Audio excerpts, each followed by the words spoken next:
Hi everyone, welcome back to சமையல்விருந்து.com. இன்றைக்கி நம்மளுடைய ரெசிபி வந்து கருவாட்டு குழம்பு.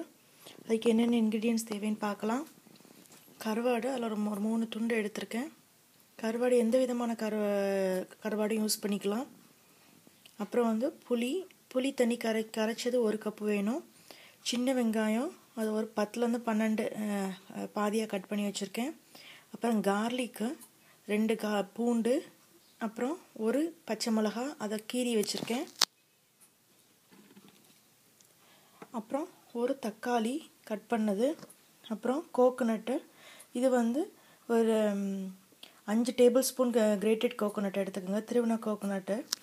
அப்புறம் வந்து இது 1 டீஸ்பூன் ஜீரகம், 1 டீஸ்பூன் மிளகு, அப்புறம் ஒரு 5 வெந்தயத்தை நான் வறுத்துருக்கேன். இது எவ்வளோத்தையும் நான் அரைச்சி அது பேஸ்ட்டாக எடுத்துக்கிற போகிறேன். அப்புறம் 2 கத்திரிக்காய், 3 முருங்கைக்காய். அதாவது கருவாட்டு குழம்புக்கு இது போட்டால் நல்லா வாசமாக இருக்கும். அந்த கத்திரிக்காயும் முருங்கைக்காவும் சேர்ந்து நல்ல ஃப்ளேவர் ஏற்றி கொடுக்கும். அப்புறம் 1/4 டீஸ்பூன் மஞ்சத்தூள், ஒரு கருவேப்பிலை, அந்த ஒரு கொத்து மாதிரி இருக்கிறது, அந்த இனுக்குன்னு சொல்லுவாங்கள்ல அது. அப்புறம் 1 டீஸ்பூன் கடுகு, 1/2 டீஸ்பூன் உளுந்து, அப்புறம் அரை டீஸ்பூனுக்கு கொஞ்சம் கம்மியாக வெந்தயம், அப்புறம் 1 டீஸ்பூன் மிளகாய்த்தூள், chilli powder and 1 teaspoon coriander powder, கொத்தமல்லி பொடி, சால்ட்டு தேவைக்கு ஏற்ப. ஓகே, நம்ம இது எப்படி பண்ணலான்னு பார்க்கலாம். ஃபஸ்ட்டு ஆயிலை ஹீட் பண்ணிக்குவோம். இங்கே நான் வந்து 2 டேபிள் ஸ்பூன் ஆயில் விட்டுருக்கேன். ஆயில் நல்லா ஹீட் ஆயிடுச்சு. இப்போ இந்த நேரத்தில் நான் கடுகு, உளுந்தம்பருப்பு, வெந்தயம், அப்புறம் இந்த கருவேப்பிலை இருக்கு இல்லையா, அதை போடுறேன். அப்புறம் கட் பண்ணி வச்சுருக்க வெங்காயம், சின்ன வெங்காயம், பூண்டு, பச்சை மிளகாய் போடுறேன். ஆக்சுவலி சின்ன வெங்காயம் வந்து நல்ல ஃப்ளேவர் கொடுக்கும், ஒரு மைல்டு ஸ்வீட்னஸும் தரும். போட்டு நல்லா வதக்குங்க. இது கொஞ்சம் வதங்கினதுக்கப்புறம் நம்ம முருங்கைக்காவும் கத்திரிக்காயும் சேர்க்கலாம். இப்போ நான் வெட்டி வச்சுருக்க கத்திரிக்காவையும் முருங்கைக்காவையும் எல்லாம் சேர்க்குறேன். இதையும் சேர்த்து நல்லா வதக்குங்க. கத்திரிக்காவும் முருங்கைக்காவும் கொஞ்சம் லைட்டாக வதங்கட்டும். அப்புறம் நம்ம தக்காளி அதை கொஞ்சம் ஆட் பண்ணலாம். இதில் நான் வந்து மஞ்சத்தூள் சேர்க்குறேன்.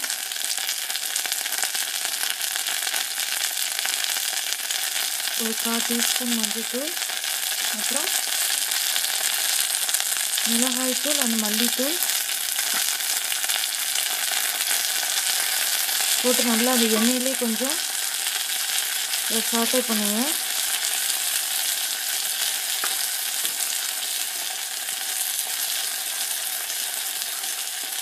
காரத்துக்கு பச்சை மிளகாய் போட்டிருக்கோம். பச்சை மிளகாய் கீரி போடணும். அது கீரி போட்டால் தான் அந்த காரம் இறங்கும். அப்படியே கட் பண்ணாமல் அப்படியே போட்டால் இறங்காது. அப்புறம் மிளகாத்தூள் போட்டிருக்கோம். மிளகு அரைச்சி வச்சுருக்கோம் தேங்காவோட. ஸோ அது போக உங்களுக்கு இன்னும் காரம் வேணும் அப்படின்னா இன்னும் கொஞ்சம் பச்சை மிளகாய் மிளகாத்தூள் போட்டுக்கலாம். இப்படி கொஞ்சம் வதக்கிக்கலாம் அந்த எண்ணெயில். இதில் நான் வந்து வெட்டி வச்சுட்டு தக்காளியை ஆட் பண்ணுறேன்.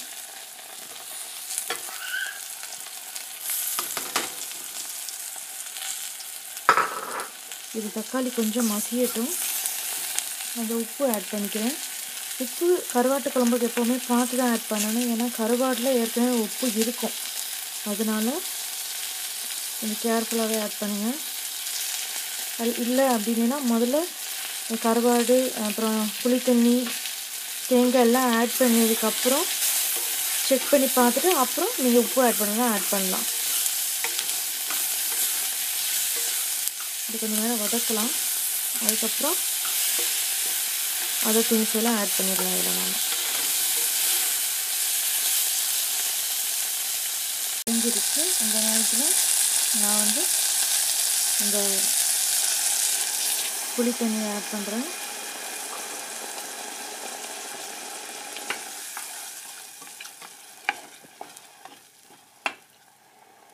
இதே நேரத்தில் கருவாடையும் ஆட் பண்ணிடுறேன். இதில்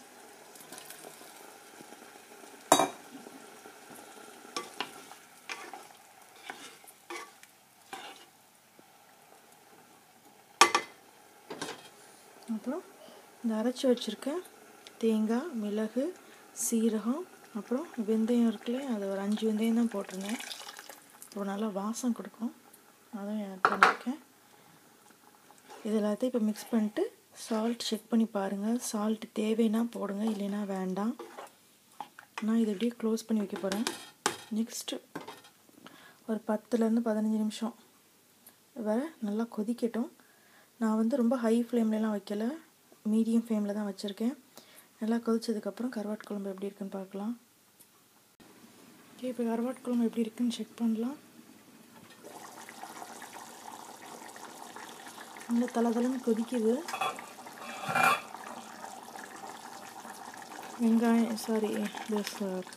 கத்திரிக்காய், முருங்கைக்காய்லாம் நல்லா வெந்துருச்சு, நல்லா திக்காகிடுச்சு. நான் வந்து இது அடுப்பை ஆஃப் பண்ண போகிறேன். இப்போ நமக்கு டேஸ்டியான கருவாட்டு குழம்பு ரெடி ஆயிடுச்சு. நீங்கள் இந்த கருவாட்டு குழம்பு ஒயிட் ரைஸோடு மிக்ஸ் பண்ணி சாப்பிட்லாம். அப்படி இல்லைனா இட்லி தோசைக்கு கருவாட்டு குழம்பும் நல்ல குட் காம்பினேஷன். ட்ரை பண்ணுங்கள். ட்ரை பண்ணிட்டு வேல்யூபிள் கமெண்ட்ஸை சமையல்விருந்து.comக்கு போஸ்ட் பண்ணுங்கள். நெக்ஸ்ட் வீடியோவில் பார்க்கலாம். ஓகே, தேங்க்யூ, பாய்.